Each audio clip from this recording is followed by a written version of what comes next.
大家好，开始今天的分享之前，希望你能给人间烟火点个订阅，我将会分享更多优质的内容。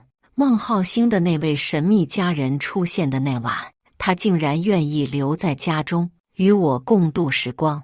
他深情款款地对我说：“百威，你真是我贤惠的内助，我自然是他的得力伴侣，这点毋庸置疑。世间恐怕没有几个女人能容忍自己的伴侣有别的红颜知己，然而我却是个例外。遗憾的是，这位家人似乎并不懂得感恩，他依仗孟浩星的偏爱，肆无忌惮地破坏了我的清静。”江梅的哭声在楼下回荡，孟浩星的眼眸中的柔情已然消逝。他站起身，带着歉意望向我：“百威，真的很抱歉，阿梅的身体状况不佳，这样长时间的哭泣会对她的健康造成影响。”他的话语中透露出急切，显然对江梅的状况深感忧虑，甚至急得连衣扣都系错了位。我站起身，细心地为她整理好衣物，轻声地提醒她：“江梅的情绪比较脆弱，你得耐心安抚她，切勿让她再受刺激。”孟浩星深深地凝视我片刻，随后紧紧握住我的手，将我拥入怀中。他低声说道：“百威，让你受委屈了。”我将脸庞贴在他的胸口，用力回拥他。我轻声回应：“浩星，我不怕受委屈，只要你不离开我就好。”孟浩星郑重地承诺：“百威，我绝不会离开你。”他这句话便是我最大的安心。我亲自送孟浩星到楼下，看着他温柔地抱起江梅，渐行渐远。江梅趴在他的肩头，向我投来得意的冷笑。然而，我只是以平和的目光回应他。想要篡位的小三才会挑衅，而我只需稳固我孟太太的地位便足矣。当孟浩星和江梅安全到家后，我收到了一条消息，来自他们所住的高档小区物业。孟太太、孟先生已经到家了。看到这条消息，我悬着的心终于放下，拿起车钥匙，我驱车前往城市的另一处高档小区。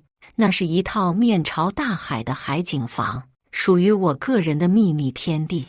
那里住着一个男人，名叫蒋凡，他正值壮年，充满活力。35岁与23岁之间，虽然相隔12年，但却像隔着一条难以逾越的鸿沟。年轻真好，原来无论男女都难以抵挡青春的诱惑。3年前，我发现了孟浩星的背叛，我们刚好度过了婚姻的7年之痒。我曾以为这已经是我们感情的稳固证明，然而讽刺的是，我察觉到了江梅的影子。那时，江梅正值20芳华，被孟浩星秘密呵护了2年。她如花似玉，犹如初生的新藕般鲜嫩。我抚摸着眼角悄然出现的细纹，面对这一切，我连与孟浩星争执的勇气都没有。我，百威，一个比江梅年长10岁的老女人。我30岁那年，医生告诉我，自然受孕对我而言是个难题，试管或许是个选择。而就在这个关键时刻，我发现了江梅的存在。孟浩星曾对我说：“百威，只要你能接受江梅，你永远都是我的妻子，哪怕你不能生育。”孟浩星或许已经忘记，我曾经怀过孕。在他创业初期，我为了他的事业四处奔波，疲惫不堪。那个孩子悄无声息的到来，却又轰轰烈烈的离去。我们还未察觉，他便已经离去。那时，孟浩星紧紧拥抱着我，他说：“百威，对不起，是我疏忽了你。”他说：“别怕，有我在，有你就足够了，你永远都是我的妻子。”原来，这个永远是要求我默许他的背叛，是要求我装聋作哑。原来，若不容忍江梅，我便不再是他的妻子。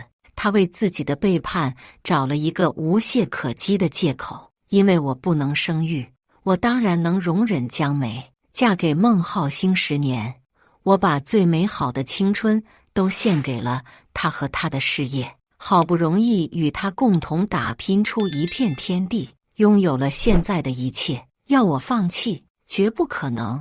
孟浩兴为我的大度和体贴而感动，但他太天真了。他真正了解我的大度和牺牲吗？在发现江梅的第2天，蒋凡便搬进了这里。我看着这张朝气蓬勃的脸庞，心中涌起一种报复的满足感。你需要多少生活费？直接告诉我。作为一个容颜渐老的女人，我手中仅剩的筹码便是金钱。蒋凡凝视我许久，最后说道：“不需要太多，日常开销足矣。”于是，我给了蒋凡一张银行卡，每月都会往这张卡里打入20万。孟浩兴每个夜晚陪伴在江梅身边，而我却孤独地留在这座别墅里。我对孟浩兴的怨恨深重，只有通过这种方式来寻求心灵的慰藉。蒋凡，他总是那么温顺，那么听话。他痴迷于我的眼睛，常常轻轻抚摸着我的眼眸，反复呢喃：“姐姐，你真是太美了，我真的好喜欢你，姐姐。”蒋凡无疑是出色的，他的赞美和倾慕让我在被遗弃的阴影中找到了一丝光明。青春已逝，财富成为我唯一的依靠，但蒋凡却衷心地称赞我美丽。他似乎从未注意到我眼角的皱纹，只是深深地爱着我。他的喜欢如此真挚，甚至让人感觉不到任何虚假的成分。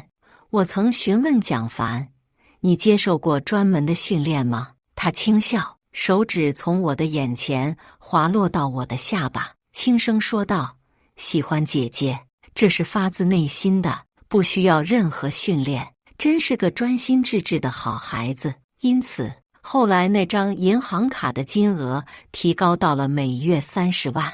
我已经照梦了蒋凡3年，有一段时间，我甚至想，一直这样下去也挺好的。就像孟浩兴照孟江梅一样，一照梦就是5年，他从未感到厌倦。回想起我和孟浩兴在一起的第5年，那一年我失去了我们的孩子。为了能拥有一个我们自己的孩子，我每天坚持喝着中药。而孟浩兴在那段时间越来越忙，对我的态度也越来越冷淡。他的眼神中，我再也捕捉不到曾经的爱意，即使偶尔的温存，也显得那么力不从心。他总是对我说：“白薇，工作太累了，我只想好好睡一觉。白薇，别再折腾了，就算你努力，你也无法怀孕。”他反复地告诉我他累了，说我无法怀孕，让我每天都沉浸在焦虑和自责中。然而，那些都只是借口，是敷衍。他的疲惫并非因为工作，而是因为有了江梅。他不是因为我无法怀孕而拒绝我，而是因为他已经有了江梅。一个32岁的男人，能有多少精力去照梦完一个又一个女人呢？我的思绪逐渐飘远，疲惫地闭上了眼睛。蒋凡体贴地为我按摩头部，一点一点地放松我紧绷的神经。我轻轻地对蒋凡说：“蒋凡，你该找个女朋友了。”蒋凡的手微微一颤，呼吸略显沉重，但他很快恢复了平静，继续为我按摩着。“为什么呢？”他低声问道。我轻声回答：“你应该回到正常的生活轨迹中去。是姐姐腻了我吗？”蒋凡的声音带着一丝不甘和怨气，手上的按摩动作却依然轻柔而有力。他总是如此细心地照料我，我到底哪里做得不好？他追问。我叹息道：“我有我的家庭，那个男人不值得你留恋。”他冷冷地说。我看着他，认真地说：“蒋凡，无论如何，我都要回到我的家庭中去。”蒋凡突然停下了手中的动作，他猛地拉起我，眼神中充满了愤怒。“你忘了吗？你的家庭里还有那个女人。3年的时间，从最初的痛恨到现在的淡然，我已经学会了释怀。我平静地说，对付她，我自有办法。蒋凡被我激怒了。白薇，你会为你的选择后悔的。这是他第一次直呼我的名字，而不是像以前那样叫我姐姐。蒋凡愤然离去后，我换了新房子的门锁，将里面的东西全部清空，并以高价租给了一对年轻情侣。孟浩兴这些天心情格外好，经常回家，有时还会给我带回一些小礼物，比如我喜欢的护肤品、爱吃的燕窝，还有鲜花。他吃着我亲手做的饭菜，满意的夸赞道：“白薇，你真是个体贴入微的好妻子。”我淡淡一笑：“赵梦豪，你是我的责任，你幸福了，我才能安心。”孟浩兴感动地将我紧紧拥入怀中，亲吻我的额头。“阿薇，你永远是我最爱的妻子，无人能比。”我依偎在他怀里，幸福地笑了。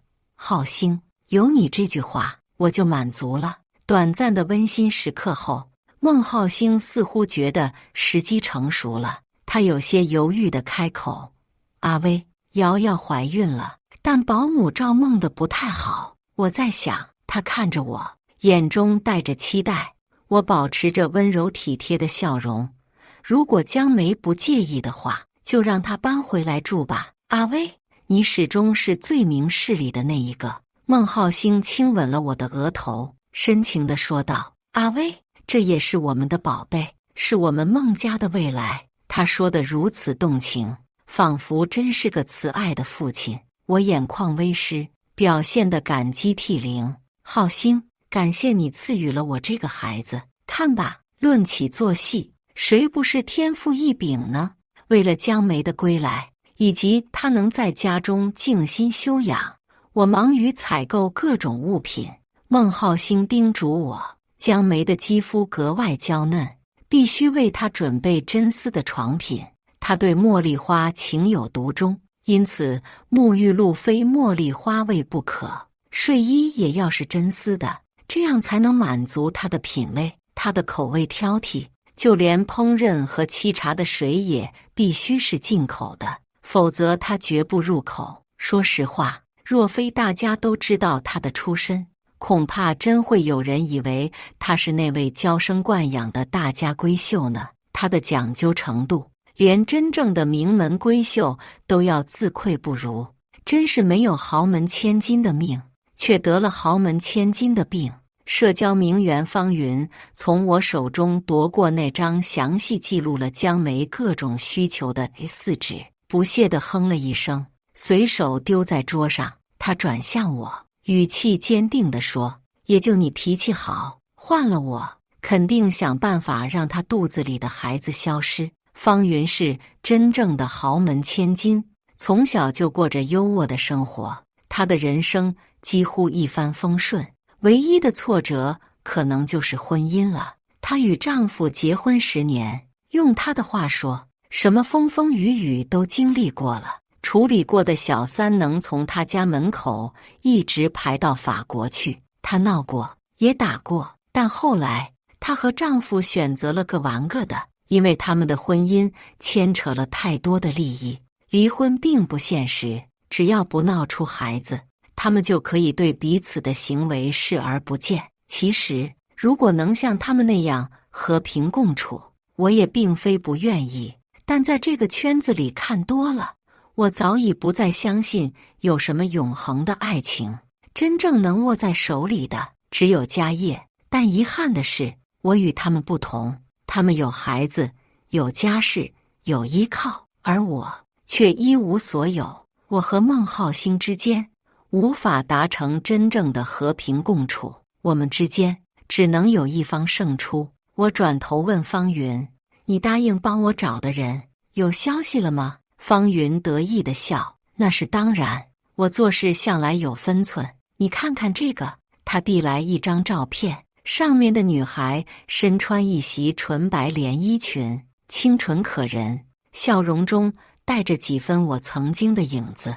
显然是孟浩星会喜欢的类型。方云解释道：“这女孩叫古玲，家境不太好，父母都不在了，和爷爷奶奶一起生活，还要照梦一个年幼的弟弟。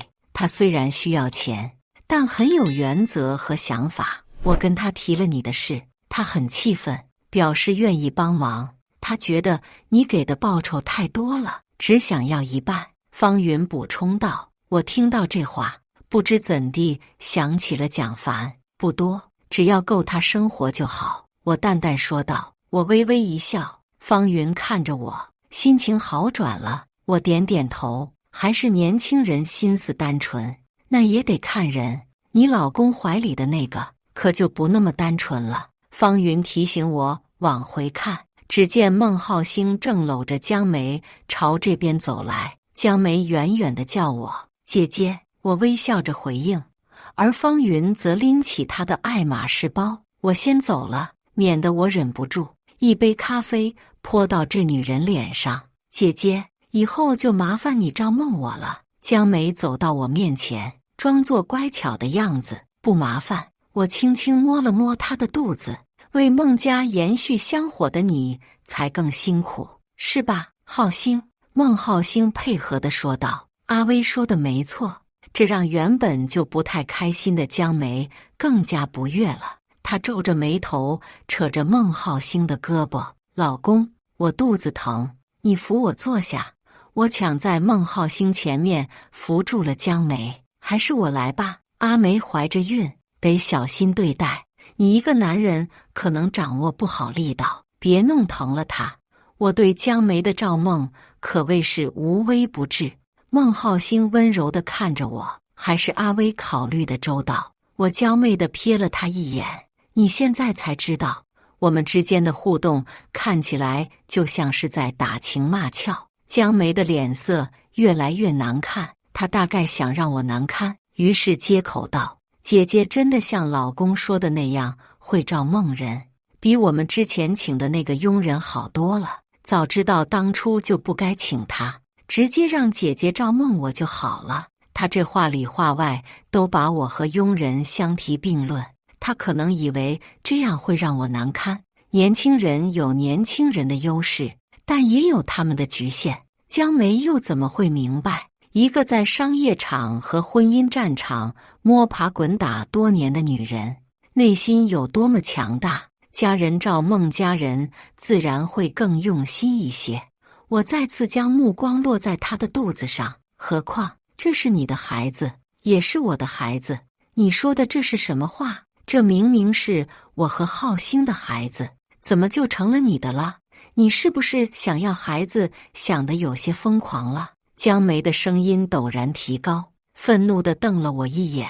在他那锐利的目光下，我显得有些惶恐，不由自主地望向了孟浩星。孟浩星伸出手，轻轻拍了拍江梅的手背，安抚道：“白薇其实也没说错，我们之前不是商量好了吗？等孩子出生后，让阿威帮忙带一带。”江梅听了，紧紧抿住嘴唇，瞥了孟浩星一眼，最终还是恢复了之前的乖巧模样。2天之后，江梅搬进了别墅。自从怀孕后，她变得有些恃宠而骄，脾气也见长。孟浩星本就不是个有耐心的人，开始的时候还会哄哄他，但时间一长，他也觉得吃不消。公司里还有一大堆工作等着他处理，他已经焦头烂额，只能求助于我。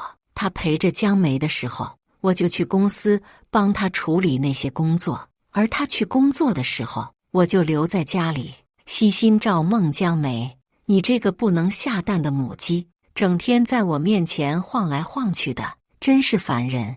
你怎么就没有一点自知之明呢？非要等我生了孩子，被赶出去才甘心吗？每当孟浩星不在家的时候，江梅就变得格外嚣张。她对我总是大呼小叫，口不择言，而我却始终没有脾气，只是尽心尽力地照梦着她。来，多吃点葡萄，以后孩子的眼睛会大大的，我看着也喜欢。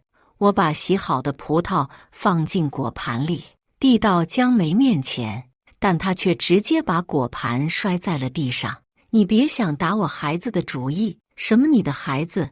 我的孩子！我纠正他，这是孟家的孩子，是我和浩兴的孩子。江梅的脸色立刻变了，她指着我大骂：你还要不要脸？这是我和浩兴的孩子。我微微一笑，淡淡的说：浩兴是孟先生，而我是孟太太，孟家的孩子，怎么会是你的呢？你以为你这个孟太太还能做多久？江梅得意地说：等我生了孩子，你立马就会被扫地出门，到时候我才是孟太太。我看着他，叹了口气，又摇了摇头，到底还是太年轻了。你这是什么意思？江梅皱起了眉头。我解释道：你难道不知道孟氏集团是我和浩兴一起打拼起来的吗？他在工作上离不开我，怎么可能为了你和我离婚呢？我是公司的法人代表，而你又是什么呢？我的声音轻飘飘的。我和浩兴打拼了10年，现在什么都有了，就只差一个孩子。其实说起来，我还要感谢你才对。我看着江梅的眼睛，谢谢你给我和浩兴生一个孩子。你放心，在别墅里，我会比任何人都更体贴、更细心地照顾你。我会让我们的孩子健健康康地出生。江梅的情绪显然有些失控，她愤怒地摔碎了家中许多东西，留下一片狼藉。孟浩兴急匆匆地赶回家，只见到客厅中满地的碎片。江梅飞扑进他的怀抱，泪流满面，如同遭受了莫大的委屈。孟浩兴温柔地将她抱起，走上楼去，耐心地哄她入睡，直到江梅的呼吸变得平稳，孟浩兴才轻手轻脚地走下楼来。他面带愠色地问我：百味，你到底对江梅说了些什么？我抬起头，眼中满是困惑。不是你亲口说的吗？这个孩子将来也会是我的孩子。孟浩兴的脸上闪过一丝尴尬。是，我是这么说的，但这件事我还没来得及跟江梅详细解释。你要理解一个孕妇的敏感和脆弱。我低下头，声音有些颤抖。我不知道，我以为他也是愿意的。孟浩兴走到我面前，轻轻地将我拥入怀中，他的手掌在我背上轻轻拍打。阿威，你要相信我，我承诺过你的事情一定会兑现，只是现在我们必须以江梅为重。我点了点头，眼中闪烁着坚定的光芒。我明白了。孟浩兴叹了口气。阿梅刚才情绪很激动，她害怕等孩子出生后我会抛弃她。她现在没有安全感，你知道的，我无法给她婚姻，只能……她抚摸着我的脸庞，声音低沉而温柔：阿威，能不能把公司法人代表的位置让给阿梅？我惊愕地抬起头，这怎么可以？孟浩兴显得有些痛苦。我知道这对你很不公平，但阿梅一直在闹，我害怕她情绪激动会影响到肚子里的孩子。阿威，你就当是为了孩子，委屈一下吧。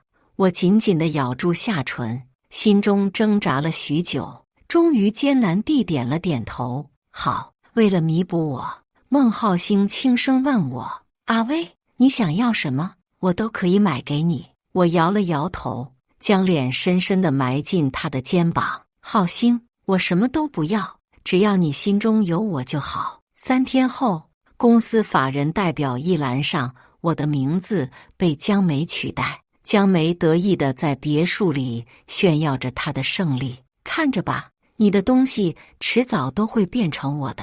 我装出一副悲伤的样子，转身走进洗手间，却在镜前露出了微笑。法人代表这个位置，在某种程度上就是个背锅的角色而已。曾经做过秘书的江梅，竟然连这个都不知道。看来她满脑子都想着如何靠男人一步登天。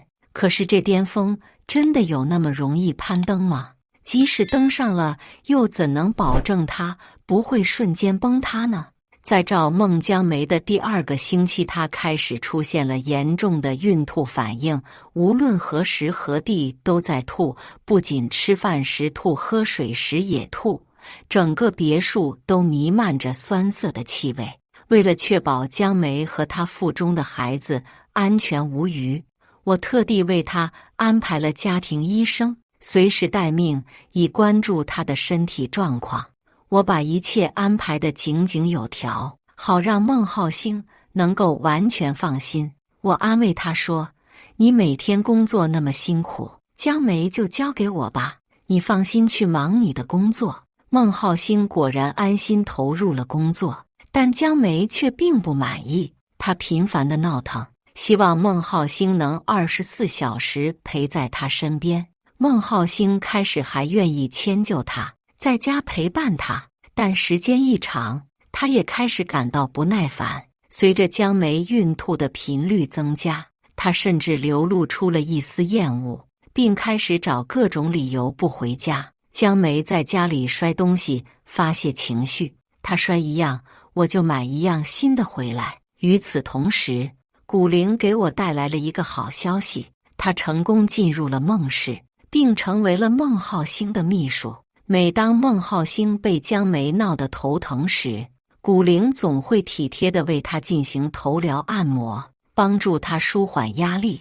当孟浩兴不想回家，在公司抽烟消磨时间时，古灵会为他送上一份自己亲手做的晚餐。我了解孟浩兴，他自幼父母离异，缺乏家庭温暖，因此特别容易被这样的细节所打动。随着时间的推移，他对古灵的看法越来越不同。古灵既乖巧又懂事，身上散发着属于他这个年纪的纯真与清新，而且他长得很像我年轻的时候。想当年，孟浩兴就是对我一见钟情，他一直都喜欢这种类型的女孩子。终于有一天，古灵给我发来了消息，我和他谈起了最近上映的电影，并流露出想看的意愿。他答应今晚带我去看电影。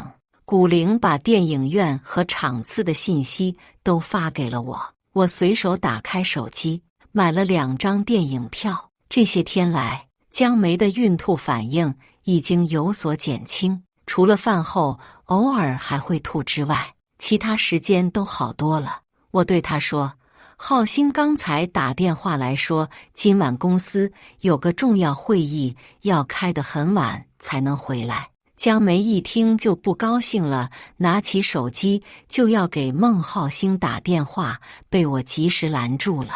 我劝解道，女孩子如果太粘人的话，反而会适得其反。你有没有注意到浩兴最近经常皱眉？姜梅自然也注意到了，她脸色变得很难看。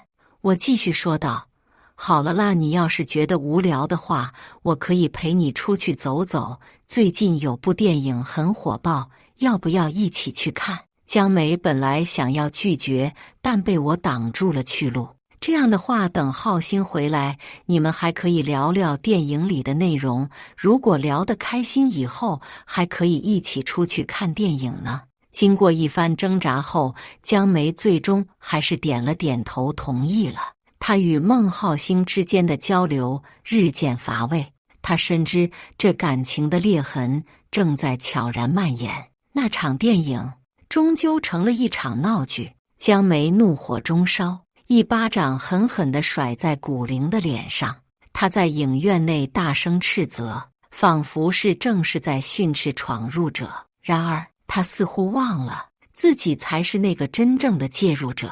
古灵泪水盈眶，孟浩兴心疼却无言以对，最后只能向我投来求助的目光。我拉起古灵，离开了这个是非之地。影院外，我意外地遇到了蒋凡，他低声在我耳边问道：“姐姐，这样的生活，你真的想要吗？”我带着古灵离去，他好奇地问我：“你认识蒋凡吗？”我心中一紧，反问他：“你认识他？”古灵说：“他是我的高中校友，是个海归富二代。他离开后，我站在影院门口。富二代蒋凡，我一直以为他只是在会所工作的普通人。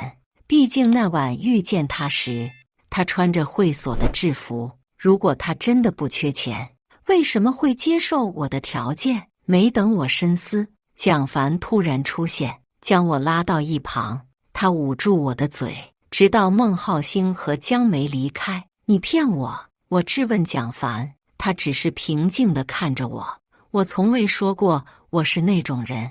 我问他为什么接受我的钱，他只是反问我：你说呢？江梅和孟浩兴的关系持续恶化，争吵不断，而我则选择在一旁静静观察，不参与其中。阿威，我真的累了。孟浩兴的声音里充满了疲惫。孟浩兴疲惫地靠在沙发上，深吸了一口气。他望向我，问道：为何江梅就不能如你这般乖巧体贴呢？我选择了沉默。孟浩兴紧握住我的手。阿威，你得帮帮我，劝他收敛一点。只要他生下孩子，我绝不会亏欠他。要多少才够？我淡然地问道。孟浩兴显得有些错愕。我凝视着他。浩兴，你到底需要多少个女人才会满足？阿威，孟浩兴紧紧握着我的手。你始终是我唯一的妻子。这承诺听起来多么空洞啊！孟浩兴。楼上传来江梅愤怒至极的呼喊。我站在孟浩兴身旁，像个圣者一般，冷冷地看着江梅。江梅彻底失控了，她对孟浩兴的背叛和欺骗充满了怨恨。她冲下楼来，扑到孟浩兴的身上，又抓又咬。你答应我的，只要我生了孩子就娶我。你说你会离婚的，你是在骗我，骗我！江梅歇斯底里地喊着：孟浩兴，你这个骗子！我怀着你的孩子，你却在外面找女人，你离了女人就活不下去了吗？江梅的控诉声在屋子里回荡。够了，江梅！孟浩兴终于忍无可忍，一把将江梅推倒在沙发上。别忘了，到底谁才是真正的小三？沙发上的江梅愣住了，难以置信地看着孟浩兴。而孟浩兴也意识到自己说错了话，但此刻他绝不可能道歉。江梅，我哪里亏欠过你？没有我，你只是个月薪6000的普通打工人。你住得上这么好的房子吗？享受得了这样的生活吗？你吃的、喝的、用的哪一样不是最好的？就连你喝的水都是国外进口的，你还有什么不满足的？孟浩兴的话语中充满了愤怒。你就该向白薇学习，学习他如何做好我孟浩兴的妻子。说完，孟浩兴带着满腔怒火离开了别墅。沙发上，江梅哭得泪流满面。我冷冷地看着她，你伤心可以，但别影响到肚子里的孩子。那孩子不仅是你的，也是我和浩兴的，这是我的孩子。江梅用怨恨的眼神瞪着我，我平静地看着她，纠正道：那是孟家的孩子，我和孟浩兴的孩子，而你只不过是个生育工具而已，你才是工具。江梅猛地站起来，我会让浩兴跟你离婚，你给我等着瞧。江梅愤然转身上楼，留下一抹倔强的背影。我在她身后轻轻笑出声，带着几分玩味。你真的以为自己有能力让孟浩兴与我分道扬镳？如此看不清现实，确实有些可笑。你这是什么话？江梅猛然回头，双眼瞪视着我。我向她微微一笑。你可知道，孟浩兴若与我离婚，会面临怎样的损失？孟氏集团是我们婚后共同努力的成果，一旦离婚，他必须割舍一半的财富给我，而你可替代性太强了。今天他可以喜欢你，明天就可能移情别恋。比如那个古灵，她比你还要年轻3岁，既漂亮又善解人意，我看着也挺顺眼。等到你生下孩子，身材变形，容颜衰老，恐怕连我这个30岁的女人都比不上，更别提和那些年轻姑娘相比了。到时候，你除了留下孩子，也只能被扫地出门，居然还妄想着成为孟太太，这难道不可笑吗？江梅站在楼梯上，身体开始微微颤抖。她显然缺乏应对这种情况的经验，被我的话语吓得脸色惨白如纸。我叹了口气，装作心疼的样子。听说古灵在公司担任的职位和你之前一样，都是秘书。你说浩兴怎么这么偏爱秘书这个职位呢？住口！江梅对我大吼一声。我故作关切地说：“别这么激动，小心肚子里的孩子，那可是我和浩兴的孩子，金贵着呢。”住口！住口！白薇，你给我住口！江梅失控地大喊大叫。我不再理睬她。此时手机上收到了孟浩兴的消息：“阿薇，家里的事就拜托你了。”江梅现在情绪很不稳定，我没法跟她沟通。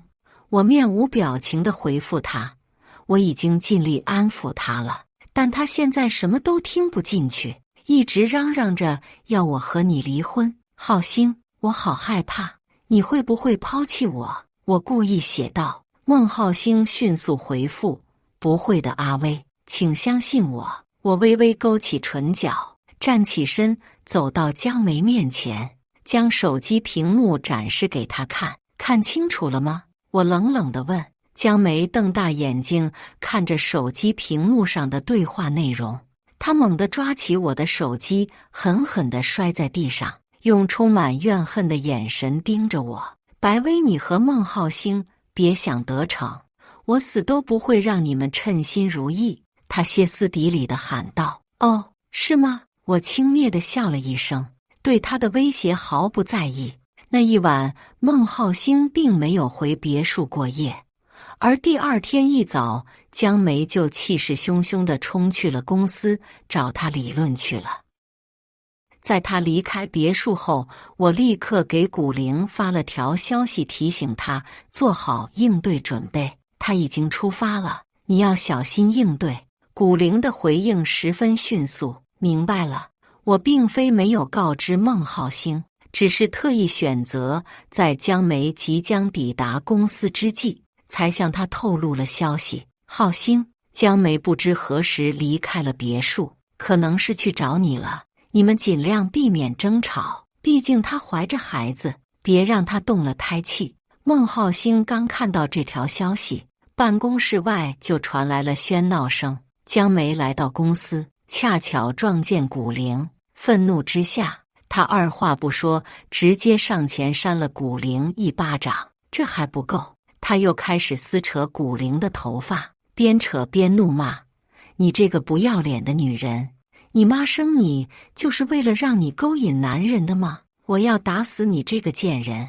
这一层的员工听到动静，全都聚集过来，试图劝说江梅松手，但根本无济于事。此时的江梅犹如一个泼妇，满口污言秽语。孟浩兴推门而出，映入眼帘的便是这一幕：面目狰狞、状若疯狂的江梅，以及委屈不已、泪流满面的古灵。孟浩兴对古灵尚未得手，正是热情高涨的时候，自然对她心疼不已。他不梦江梅已经怀孕，直接掰开她的手臂，将她狠狠地向后一推，把古灵护在了身后。江梅，你要发疯就回家去发，别在公司丢人现眼。江梅本就情绪激动，此刻更是朝着孟浩兴扑了过去，一边打一边骂：“你这个混蛋！孟浩兴，你不是人！你为了这个贱女人推我，你怎么不去死？够了！”孟浩兴怒吼一声，砰！孟浩兴用力将厮打他的江梅推开，情急之下，他失了力道，随着砰的一声巨响，江梅的后背撞在了墙面上。他弯下腰，捂住肚子：“我的孩子，孩子！”江梅痛苦地呻吟着：“快叫救护车！”孟浩兴也慌了神，抱起江梅就朝医院跑去。可惜的是，江梅的孩子最终还是没能保住。孟浩兴红了眼眶，我当着江梅的面抱住她，安慰道：“没关系的，浩兴，孩子还会有的。江梅还年轻，我们以后还会有孩子的。”病床上的江梅看着我们，发出癫狂的笑声：“这个孩子没得好，没得好！”孟浩兴难以置信地看着他：“你在说什么？”江梅哈哈大笑：“想让我给你们生孩子，你们想得美！想把我当生育工具，你们怎么不去死？怎么不去死？”在江梅骂得最凶的时候，我拉着孟浩兴离开了病房。“对不起，浩兴。”我的眼眶也湿润了。倘若不是我长久地占据着孟太太的位置，江梅或许不会如此失控。她在你身边无名无分地陪伴了5年，怀孕后还要担忧你的变心，这种不安让她变得如此激动和偏执。其实我早应该放手了。你已35岁，确实需要有个孩子。我深吸一口气，仿佛下了极大的决心。浩兴，我们分开吧。阿威，你……孟浩兴似乎有话要说，我抬头迎向他的目光，轻柔地为他整理着衣领，带着深深的爱意道：“浩兴，能与你共度这些时光，我已经非常感激了。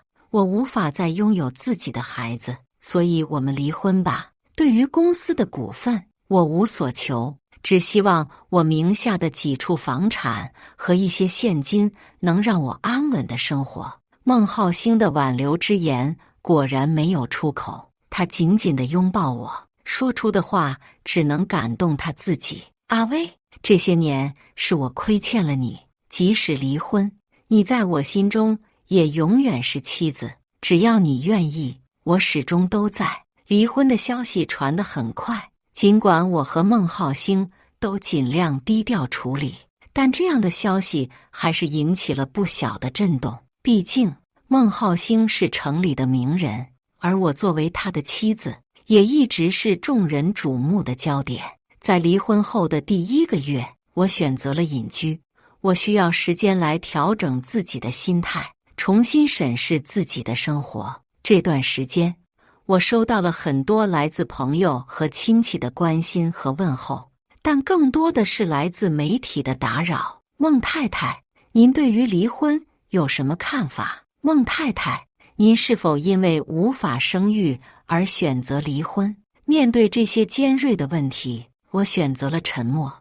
我不想在媒体面前过多地暴露自己的私生活，更不想成为别人茶余饭后的谈资。然而，我的沉默并没有让媒体放过我，他们反而更加疯狂地挖掘我的私生活，甚至开始编造一些莫须有的传闻。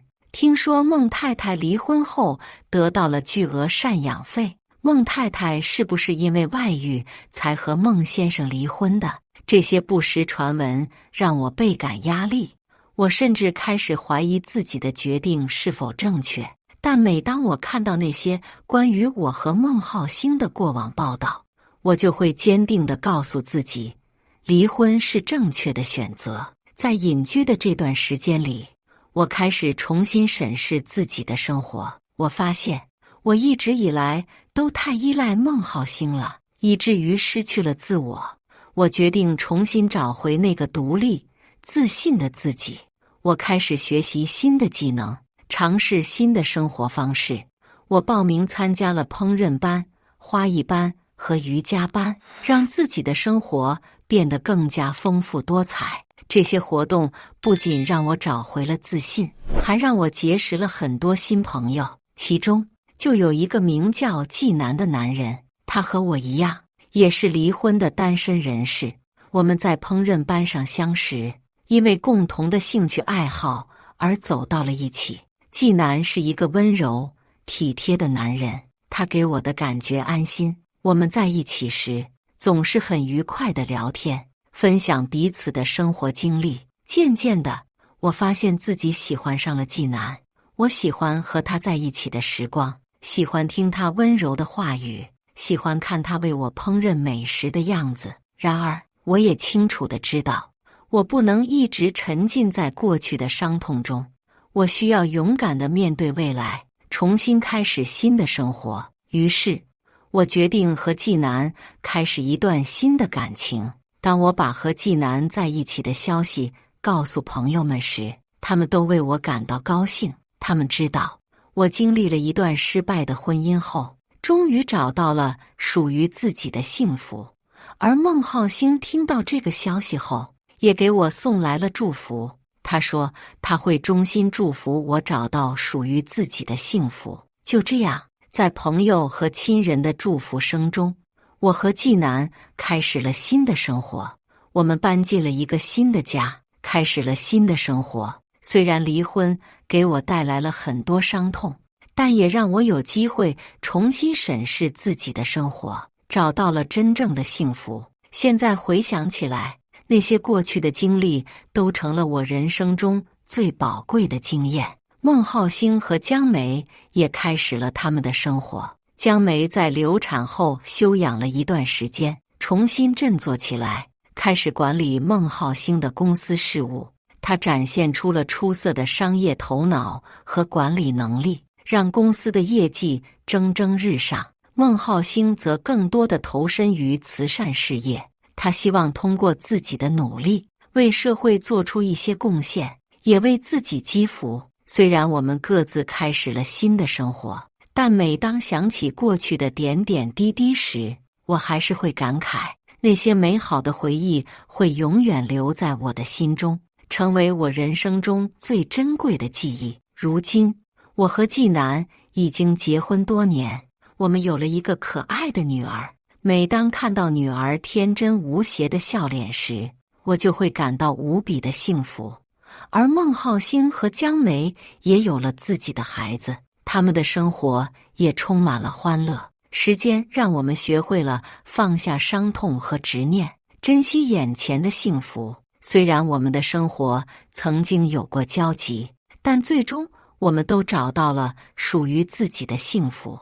以上就是今天分享的故事，大家有什么想说的、想吐槽的，欢迎在下方评论交流。也更希望能给人间烟火点个订阅，我将会分享更多优质的故事内容。